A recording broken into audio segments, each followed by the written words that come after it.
like to similarly, we're going to try to find the angle given between two planes as well. So we'll start in the same spot. We're going to draw a picture. We find two vectors that are useful, and we'll try to find the angle between them. So I'm going to try to draw two planes here. Let's see how this works. My 3D artistry is, well, it's not the worst actually. So here's one plane.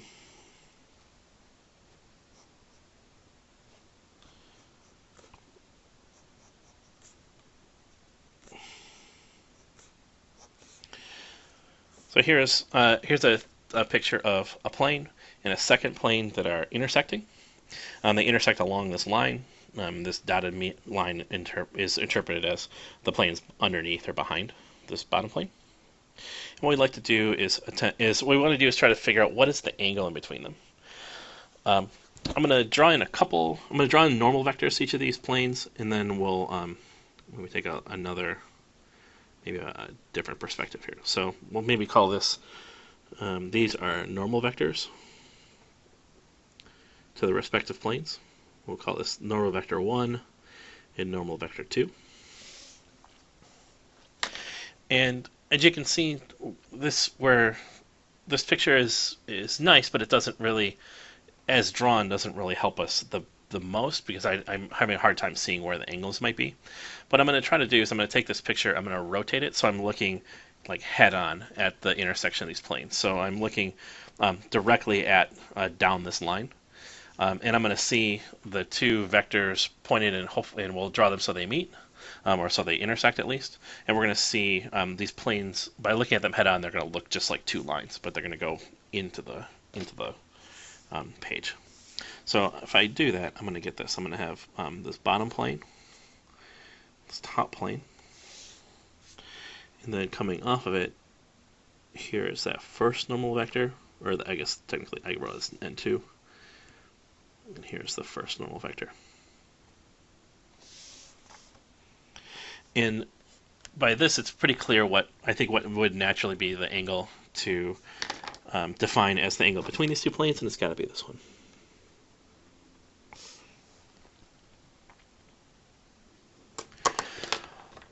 What do we know about this picture? Well, I know these are normal vectors, so those have to be right angles. I know that if I look at this picture that's drawn, this is a 1, 2, 3, 4-sided figure. So I know that some of the angles of a quadrilateral are 360.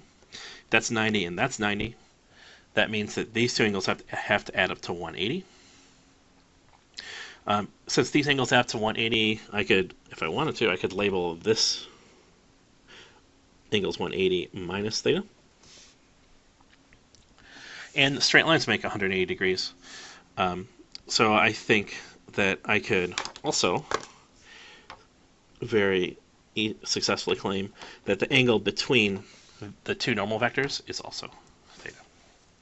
Put that together, that the angle between two planes is exactly the same as the angle between their normal vectors. Which means if we can figure out what the normal vectors are to the planes, then we can find the angle between those two planes.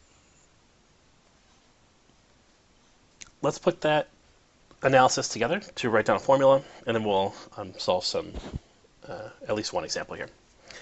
So from our analysis, we showed that the dot product between the two normal vectors could be used to find the angle between the planes. So if theta is the angle between two planes with normal vectors n1 and n2, then n1 dot n2 over n1 dot the length of n2 can be used to find the angle between these two,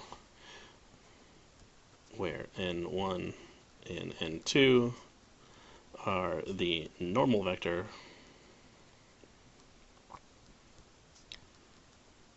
between between two planes. Note from our brief discussion from the angle between a line and a plane is that this dot product may be positive. It also might be negative. If it's a negative, this inverse cosine is going to spit out an obtuse angle. Um, you'll get its complement um, by if you had just used the positive version. So maybe a more efficient formula for this would be to let's find the dot product and then take the absolute value of it.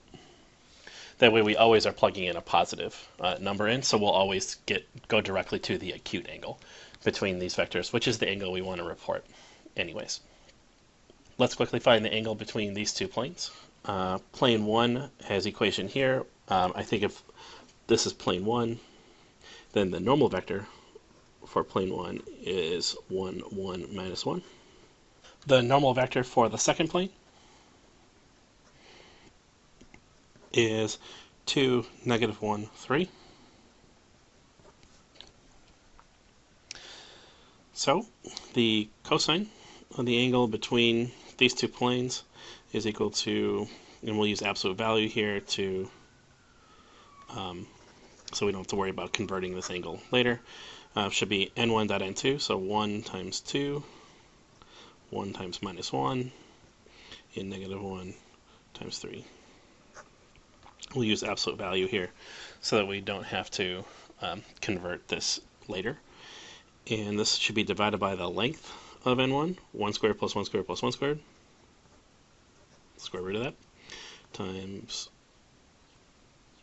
oops, I don't need this absolute value symbols, but it won't hurt, and times square root of 2 squared plus negative 1 squared plus 3 squared, 4 plus 1 plus 9 is 14.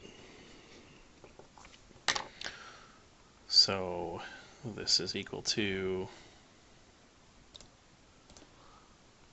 2 minus 1 minus 3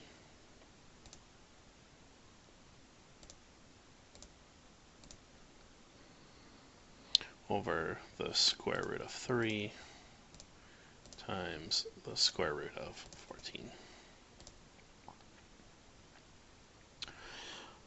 And then we'll do the cosine,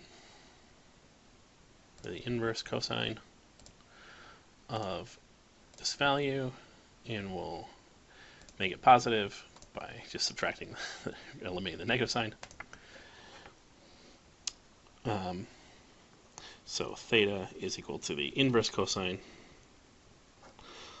of this value, which was 2 over root 42, which to the third decimal place, 72.025 degrees.